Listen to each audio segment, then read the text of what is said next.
today I'm going to be talking to you about a group that I'm chair of, the Lumping and Splitting group, and this was really a group that was designed to help curators assess and finding consensus for our gene disease curations by assessing the most appropriate disease entity to curate for. So traditionally, diseases were characterized based on the phenotype or collective phenotypic features of an individual. But with the advent of technologies to quickly identify the genetic basis of these diseases, a predicament of multiple disease entities for any given gene was created. So with gene-disease relationships that we're trying to curate, we want to focus on what the gene is telling us about the disease, which poses the question, which disease entities do we curate for when any given gene could be associated with multiple disease entities? And as you can see from the examples that flashed up on the screen, the predicament is not confined to just any working group. It is present in all of them. And this is especially important when these disease entities have overlapping phenotypic features. We have to really look at whether or not they should be declared a separate disease entity or should be a broader disease entity. And so, again, given that a gene can be associated with these several different disease entities, how can we curate? And so this really becomes a question of when to lump and when to split, not lumping versus splitting, or that you wouldn't do it. And the two predicaments that come up is that if all curations are split for each phenotypic feature reported in the literature, we risk ad infinitum or several curations on ClinGen that are not truly reflective of the nature of each condition nor the mutational spectrum of the gene. The second predicament is if we lump everything into a broader disease entity or greater known syndrome, we do risk losing the intricacies of each of these conditions and or phenotypes. So we came up with an overarching principle, which is genes associated with a syndrome or a single disease entity should only be curated for that entity or lumped unless there are indications to split specific phenotypic features or symptoms into separate curations based on our criteria, which I will overview. So our preliminary criteria, which we are pretty set on, contains these 4 different criteria that we would ask curators to look at before you even begin a curation. The first one's going to be assertion, or defining the disease entity or entities. And this is really looking at what the literature has reported, as well as other nosological authorities about a gene's association with disease, such as OMIM, Orphanet, Mondo, and the like. The next is molecular mechanism. So we really want you to assess, are there differences in the molecular mechanism underlying each asserted disease entity? This would include loss of function versus gain of function mutations, whether there's a domain-specific mutation within a gene that is coordinating with a certain disease entity, isoform specificity, anything like that. We also consider inheritance pattern a potential molecular mechanism in here, but there's also the fact that there could be semi-dominance or dosage-dependent effects. We also want you to look at the phenotypic variability and looking at how the phenotypes are consistent versus variable expressivity. And so really getting to look into those pedigrees and seeing whether isolated phenotypes segregate consistently within a pedigree or between 2 unrelated probands, or whether there's variable expressivity of phenotypes, which may be more suggestive of a broader entity. And of course, clinical management. And we wanted to respect that some of the disease entities that a gene can be associated with have strikingly different clinical management, and that if we were to lump them together, it could compromise patient care. And so we wanted you to be able to look at, are there differences and striking differences in the management in a subset of individuals based on their genetic and or phenotypic findings. So because we have 4 criteria, this is an even number or equal number, really this becomes a balance, and the decision to lump or split, you do need to look at how each one of these criteria are weighted, and this is what you would do as a biocurator and with experts. So just to go through some examples now that I've addressed to you the criteria is how you would implement these in the strategies we've come up with. So that will include a pre-curation as well as a binning. So our pre-curation strategy just involves the assessment of the gene in question and the conditions and phenotypes associated with any gene. And so as you can see, this is going to be assessing the disease entity, the molecular mechanism, phenotypes, and medical management, which are all of our criteria. You can also address inheritance pattern, disease onset, and the presentation of specific phenotypes. And so important sites to remember during this pre-curation, and again, this is before you even start to do a curation. You would want to look at OMIM, OrphaMed, Mondo, Gene Reviews, ClinVar, and PubMed only as a supplement to these, in which you can find a nice review that may outline your gene of interest. I do want to stress this is not meant to be an exhaustive search, but curators may find when performing the full curation and once you've delved into the primary literature that lumping and splitting issues arise. So it's not to say that if you don't get it right in this quick procedure that that's a total fail. If you find that there's a pedigree that shows phenotypic variability, definitely go back and address that with the experts in your group. And you just may have to revisit the lumping and splitting criteria through a curation process. So just a small overview of the template. The core template should include the gene, the phenotype or disease entities, the molecular mechanism, if possible, including inheritance pattern, the variants associated, and the type as well as phenotypes. The remaining of the template really can include information that's specific to your gene curation working group and what they find important for delineating the disease entity, clinical management time, phenotypic onset, population frequencies, etc. So this is an example of this, and very quickly, I had done a pre-curation strategy through the hypertrophic cardiomyopathy group, and so we can see 3 genes here, actinin-2, CAV3, and MYL2, where I can look at the disease entities. I can look at the associated MIM number, which can tell us something. As you can see from the highlight on ACTN2, if OMIM can't distinguish disease entities from each other, they will give it the same MIM number. So that's really important to look at. It usually will tell you that the variants associated are what we would call variants of unknown significance, as well as the inheritance pattern, gene variants, and phenotypes. And I have them color-coded where they're overlapping between each of them. So the idea of this binning came out of the pre-curation efforts that I had just shown you. Some genes showed clear association with an isolated phenotype, which would be our overarching principle of just curate for that disease. That would be MYL2, MYL3, and MYLK2, where we can see that they were all only ever associated with hypertrophic cardiomyopathy or an isolated phenotype.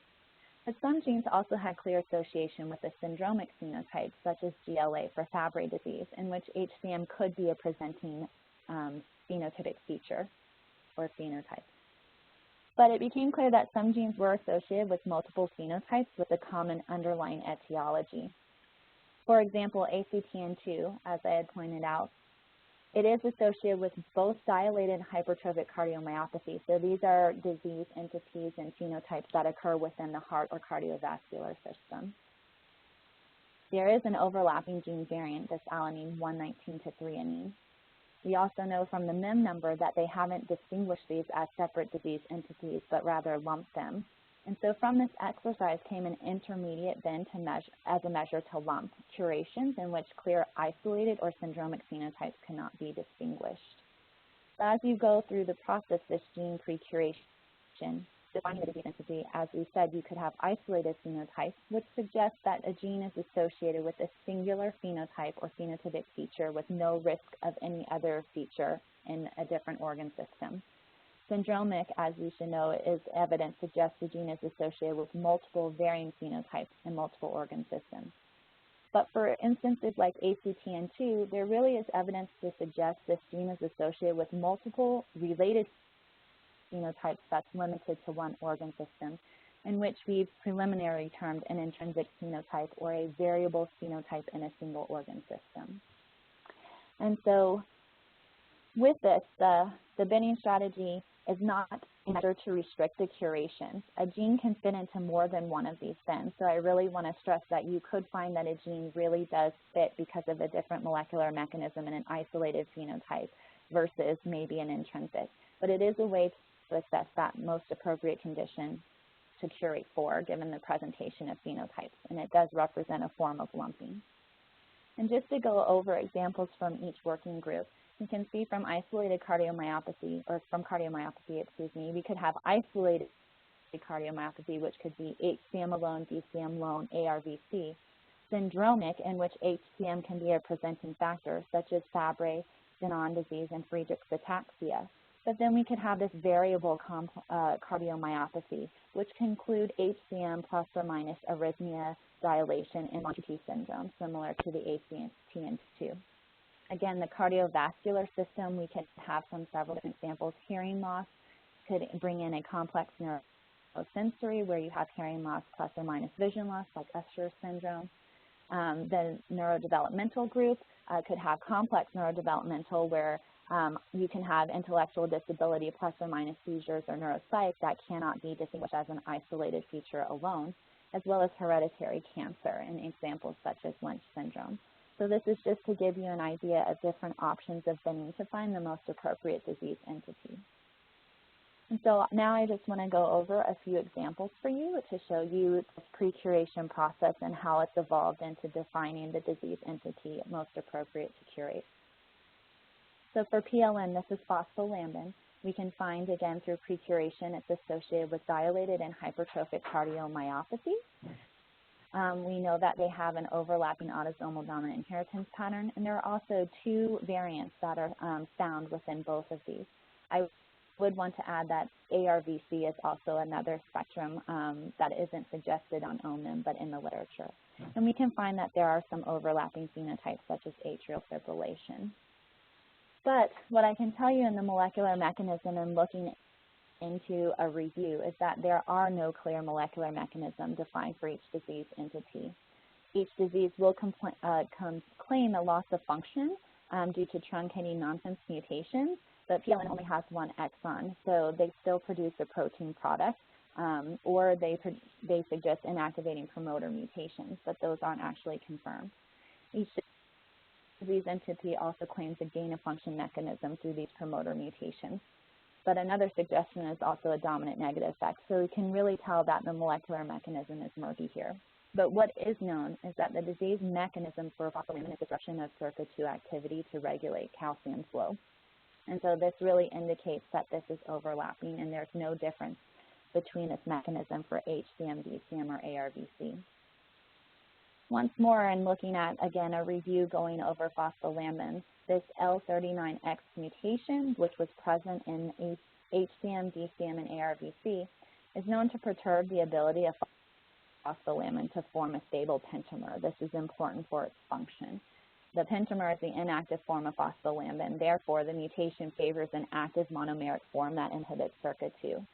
Similarly, the R9 either histidine or leucine mutation, as well as this arginine 14 deletion, which is an in-frame deletion, so it still produces a product, are known to perturb phosphorylation. Again, unphosphorylated PLN equals SERCA inhibition. So obviously, we're also changing the ability of them to inhibit SERCA2, so it's the same mechanism. When we then go look in phenotypic variability, we can see again from looking at this Venn diagram that we have mutations that are overlapping between all of these disease entities. And you can note by the different color patterns whether they're too high to be considered pathogenic, whether they are present in NOMAD, or there's just no phenotypic data, so the variant cannot be scored. What's most important, though, is when we look at intrafamilial variability. And so we can find in one family that we have mutations that are associated in a homozygous form with DCM, but we also see that the family has HCM, which is indicated by left ventricular hypertrophy. So this is suggestive of incomplete penetrance or a semi-dominant mechanism. As well, we can see that there's mixed HCM or DCM among all heterozygotes from this family. So this is not suggestive of semi-dominance, but the fact that there's no indication of them being separate disease entities by molecular mechanism. And so clinical management, if we begin to think about this, because phospholambin is associated with cardiomyopathies, whether it's HCM, DCM, or ARVC, any individual with this mutation would be monitored for heart function and the potential progressive cardiac failure. And so for us, the clinical management between these disease entities is not sufficient enough to split out the curation. So at the end, if we look at all of our criteria, we found that there are assertions for separate disease entities which may favor a split. but in the end there was no difference in molecular mechanism. Phenotypic variability was observed, and the clinical management is not sufficient to split. So evidence does favor lumping. And so we've now lumped phospholamban into this intrinsic cardiomyopathy as our disease entity. And does anyone have questions before I go on to the next example? No? Okay, so caveolin 3, in a similar method, we can look at the assertion. So obviously caveolin 3 is asserted with several different disease entities ranging from myopathies, both limb-girdle and distal myopathy, as well as rippling muscle disease, versus long QT syndrome and hypertrophic cardiomyopathy. Hyper-CKemia is just elevated creatine kinase levels, and this is usually a precursor to a myopathy. Again, they all have different associated MIM numbers, so it's somewhat suggestive of different disease entities. But as we can see from the genetic variants, there is a rainbow of colors of overlapping variants. So this is really suggestive that these are not separate disease entities, and that in fact, multiple of these disease entities may be overlapping, except for the case with long QT. Obviously, we see no overlapping. And then the features as well, we can see have some overlapping features, and distal or limb-girdle myopathy, as well as rippling muscle disease, has been shown to have cardiac or cardiomyopathy associated. So when we look at the molecular mechanism, the one paper that actually asserted that caveolin 3 was associated with hypertrophic cardiomyopathy or isolated hypertrophic cardiomyopathy was a proband that was 16 years old, which is a very young age for hypertrophic cardiomyopathy in general. The sibling was also diagnosed. So what's interesting, though, is in this paper, the authors state that there was no muscle phenotype or elevated creatine kinase levels, yet they do note that the patient had atypical HCM. And furthermore, they did state that no muscle biopsies or cardiac tissue could be obtained.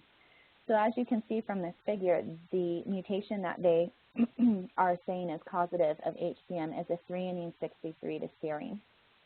But equally, you can see that in limb-girdle muscular dystrophy, this same threonine 63, but to a proline is implicated, as well as the deletion. So there's an overlapping hotspot.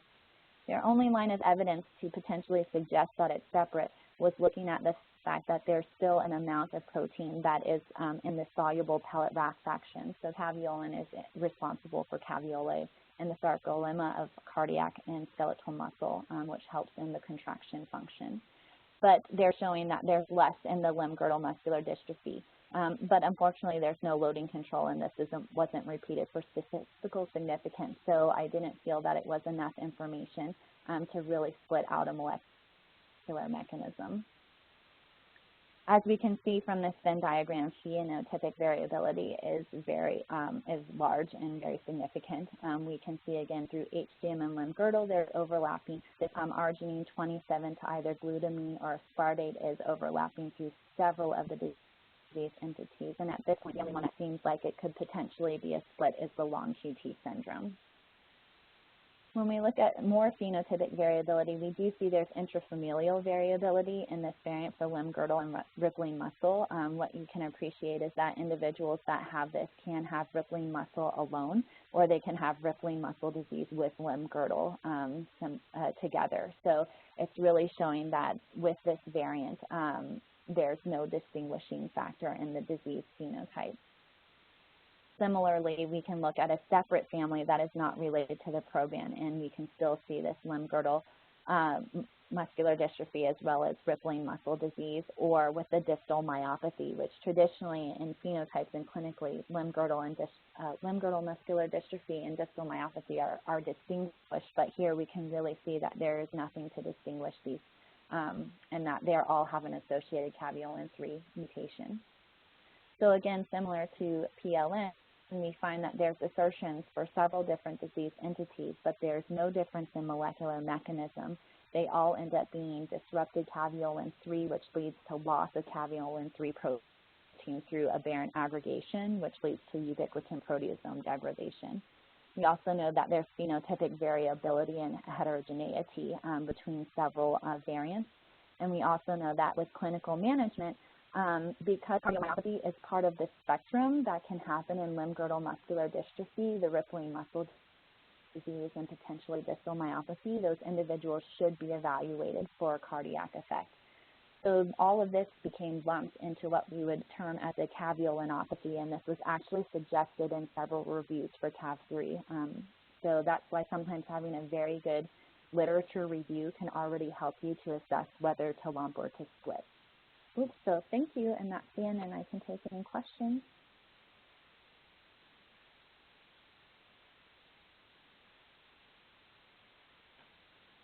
Any questions? I also want to say that we're coming up with a statement draft, and we're in the final stage here. So we're hoping within the next month to be able to disseminate this out to all of the biocurators, as well as the gene curation domain working groups and experts, so that it will outline these criteria in the process that I presented here today.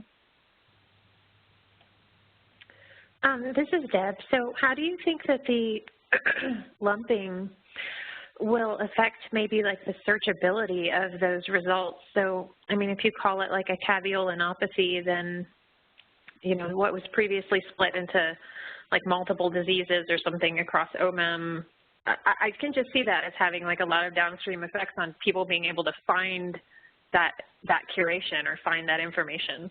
Right. Well, we are working right now in conjunction with OMEM and Mondo, and so if we have found through ClinGen that we are lumping to a broader disease entity, they are both willing to track, in the instance of Mondo for the disease ontologies, they will always have a record of those, you know, say for Cabulin 3, if I can go back to that.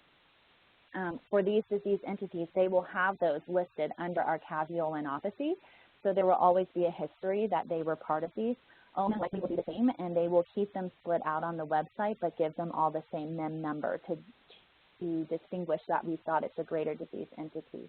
When we also put these onto the website, we're going to, we're setting up the parameters now for that, but we really do want to make sure that we're highlighting between the website as well as our summaries for our gene disease curations that these once were part of separate disease entities that have now been lumped together.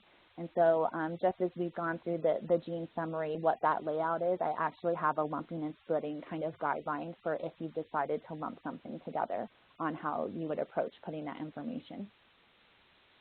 Does that answer your question? Yeah, great. That really does. I'm kind of thinking about it too from the hereditary cancer perspective. So I mean, genes that might not necessarily be in the lumping and splitting working group, but genes that we might be working with in our separate working group, kind of, yeah, some guideline on how to go through and make sure that that is communicated to, I guess, OMEM and to Mondo and things like that, so that they can be on top of that as a lumped group too. Right, and you know, oh, sorry, go ahead. Yeah, I was just going to say that we do not envision that the lumping and splitting working group is going to be doing the activity of lumping and splitting. We are actually envisioning that the individual expert curation groups will be doing that. So this is something that you all in hereditary cancer and other curation groups are going to have to start thinking about and dealing with. So keep that in mind. This is about how we sort of disseminate this to the rest of the working groups. Right. And I think just to add, I mean, parts of our group will be here if working groups ever have a question or they are stuck on something or want guidance for that. But as Jonathan said, this was really a group put together to come up with this criteria so we can disseminate this information for it to be used by all of the separate working groups in the future to really assess their genes and whether what is the appropriate disease entity. I'd also like to add, obviously, we could be coming up with new titles for disease entities through this lumping, especially within this intrinsic phenotype. So we are working with Mondo right now to be able to set up how we can start defining that disease entity. So that's kind of where we're moving past disseminating this out.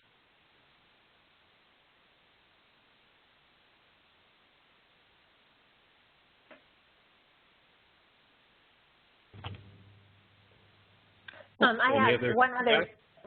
I have one other quick comment, and that just relates to, like you've mentioned, a lot of this is kind of like pre-curation, and then we've talked about pre-curation also, you know, having like undergraduates or like novice curators work on some of that. So, I mean, this seems really complex, and that like you would need someone with like pretty skilled in curation to really be able to distinguish whether or not a gene should be lumped or split. So just kind of trying to think about how that could fit into sort of this pre-curation group we've been trying to work with. Right, and I would at least want to acknowledge that, you know, we're using pre-curation and it could be used in several different ways. This is definitely one where you're going to have a hierarchical knowledge of looking at genes and diseases, but that doesn't set aside the fact that once you've figured this out, you can have undergraduates potentially go through the articles that you like, highlighting the variants that you need, highlighting the phenotypes or HPO terms you want to put in, or other types of information that you may need. But I think actually going through to think about this, unless you feel very comfortable, but I do think it will take a little bit more skill and practice to really go through these. And some of them are nice, like I said, in the instance of caveol and 3, there really was a lot of literature and reviews and recent reviews that said, look, there's a lot of phenotypic variability with this gene, and it really seems to be, and the term caveolopathy I did not come up with, that was already asserted within different reviews. So some of these genes you will already have an indication of a broader disease entity and a terminology for that disease. But other ones, it does get tricky because literature is biased. A lot of times people have to claim something is new and novel to get published. So it does take a level of looking through this information to really decide whether it is a separate mechanism or that there isn't phenotypic variability through it. Hi, this is Kristen. How did you come up with the gene variants in your pre-curation? It seems like, did you get them from reviews or OMIM? It seems like that in and of itself could be pretty exhaustive, and I thought the pre-curation was supposed to be fairly quick. It is, and I can tell you for most of these, I average an hour to 2 hours if I just do the pre-curation, and most of them I receive from OMIM or gene reviews. So a lot of times OMIM will have the most well-known genes or variants associated, and if there's any questionable ones, they're on there. So I use mostly OMIM. OrphaNet is kind of to just give you another idea of disease entities from OMIM, so is Monarch Initiative, and then gene reviews. I would also like to say, though, Monarch Initiative sometimes has the variants associated with different disease entities, but those are mostly what I use. Occasionally, I would go into ClinVar and just be able to sort through looking at the gene very quickly, what other variants may have overlap between them. But in general, I use OMIM. And so that's why, even though you may go through this, it's not going to be exhaustive. You may find that you've gone through a gene and you've decided from this pre-curation, oh, I really can curate this into an isolated phenotype. I did the same in an epilepsy group. And then once I started to put in information, I came across a pedigree where I saw 2 different disease entities that seemed far off, segregating with the same variant within a family. And then I was like, oh no, I have to make something new. So it can happen, and we're also working on ways within the GCI to be able to maybe put a hold on a disease entity, but being able to change it in the case that you've started to curate and you find that this is not the appropriate disease entity and that something may need to be lumped. And so in general, we probably say you're going to lump more times than you're going to split. It's going to be a very rare occurrence to split a phenotype or an isolated phenotype off. And usually that's mostly driven a lot by molecular mechanism, but it can be from clinical management as well as experts feel that clinical care will be compromised. And that's the last thing we want to do or represent on our website. Are you envisioning that curators would do this every single time, or only if there was a question? I'm just trying to reconcile 2 hours on this plus this already several hours we would spend anyway on the curation, like how that would work. Right. We're envisioning that once new working domains get their genes, that they would disseminate those genes to the curators to start doing the pre-curation. So we do think it should be done on every gene. Some genes may be more clearly defined, like MYL2 and MYL3, where you only see one disease entity ever, and it could be very quick, and reviewing just on PubMed, nothing else has come up. But I also feel that if you've pre-curated a gene, you should go ahead afterwards in defining that disease entity and binning strategy to go ahead and curate it, because you already have a lot of the information probands that may help you to go ahead and do that curation more quickly. But we would like all of the genes to be done, and would suggest to the working groups that this is done before you even begin to curate. And I actually think that it's probably one of those things where it'll be highly variable from one group to the next, and it's one of those things where the group gets together and says, okay, what is going to be our general approach to lumping and splitting, and how do we want to try to handle this? I think with Pete's Neuro, that those discussions have been happening, and I think once it's sort of the rubric is figured out, I don't think that it's going to take 2 hours per case. I think that,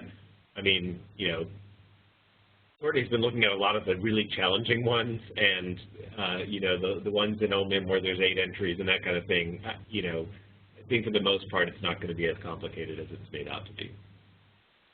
Right, and like for MYL2, MYL3 and them, those literally may be less than 30 minutes that you go and look at this and find nothing. But as Jonathan said, once you get into some of these genes that start to have 5 to 10 to 15 disease entities, it becomes a little bit more involved.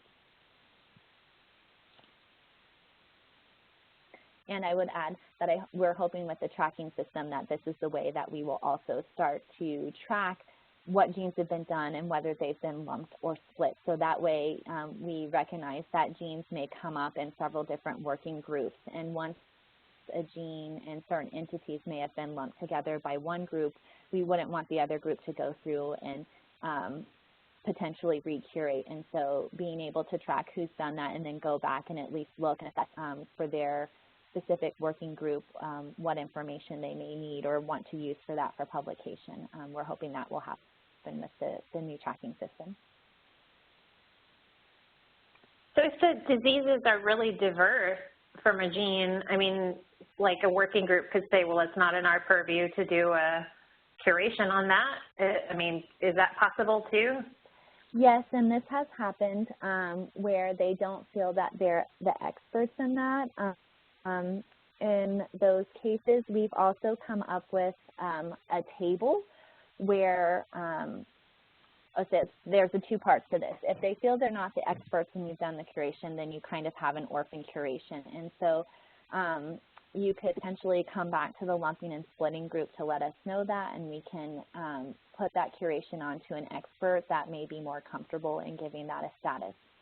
The second tier to that is that your working group needs this information for this gene, possibly to say our phenotype or our working group has a phenotype that's part of this. So part of the dissemination is this table format where if you want to have syndromic genes and kind of reflect what phenotypes you think are most important for your working group, you can just use a yes, no, maybe, and then show that that gene was curated for a larger disease entity or syndrome.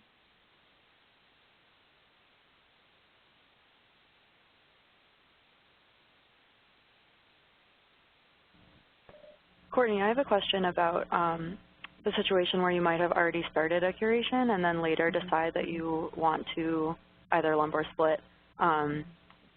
Maybe if there's new evidence published, or you didn't do a pre-curation, or you didn't find something in your pre-curation. And in reference to the GCI, it doesn't really enable you to change the disease after the fact. Do you have any experience with that or any tips for what you should do in that case? I've been working with Selena and Matt in the Stanford group for the GCI about this, and so right now, if you find that happening, you would probably have to contact Stanford about it and let them know, and they can change the disease entity for you. But we're hoping to work with them to where maybe we don't have to define that disease entity in the very beginning. It could be the end of the curation after you've assembled all of your information, or at least putting a placeholder and having you ask at the end again, are you sure this is the disease entity you want? So we do recognize and appreciate that with the GCI, and if you miss something, it could change because we are requiring a disease entity right now. But we are in the works of trying to change that or somehow make this more applicable to the lumping and splitting. Great, thanks.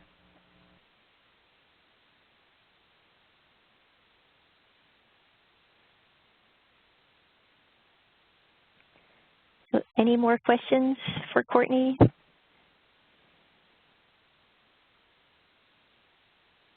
Or has anyone come up with lumping and splitting issues already and have any thoughts on how to address those and how that fits in with what Courtney has presented?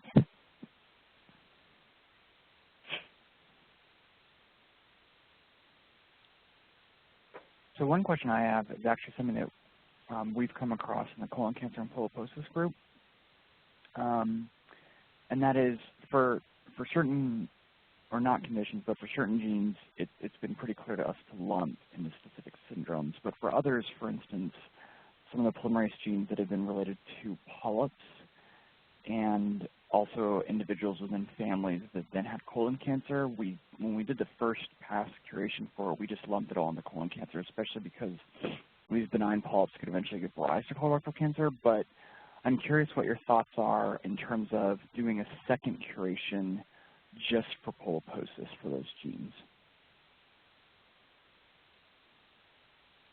I mean, I guess if you wanted to use it as a fact to kind of look at some statistical measure, or not measure, just looking at the difference in classification, because you might find that useful for your working group, that would be good. I would just highlight the fact that if you're seeing the polyps development and the colon cancer, and it's the same variant within a family, it's probably some type of dosage effect, or just an evolution of the phenotype, right? And so I would probably agree with lumping it, and that curation would be the one that would be going on the website, versus if you wanted to use the framework in order to find polyposis alone in a type of classification for publication purposes.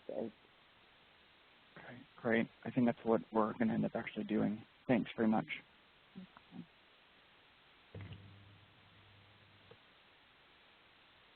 Courtney, I'm sorry if I missed. This is Selena. Are you capturing all this pre-curation information? Is it all on spreadsheets, or is it going into some system? Right now, I just kind of have it on spreadsheets, or, as I'm kind of working this information, I use an Excel table format to do this kind of stuff. We're hoping, I think, again, within this tracking system, and Jenny may speak more to that, is whether we can really delve into this lumping and splitting and giving information on how we're capturing it. So that's one possibility. We also don't know if that is something within the GCI that later being able to see like a preemptive part to curation is actually pre-curation of a gene that could lead into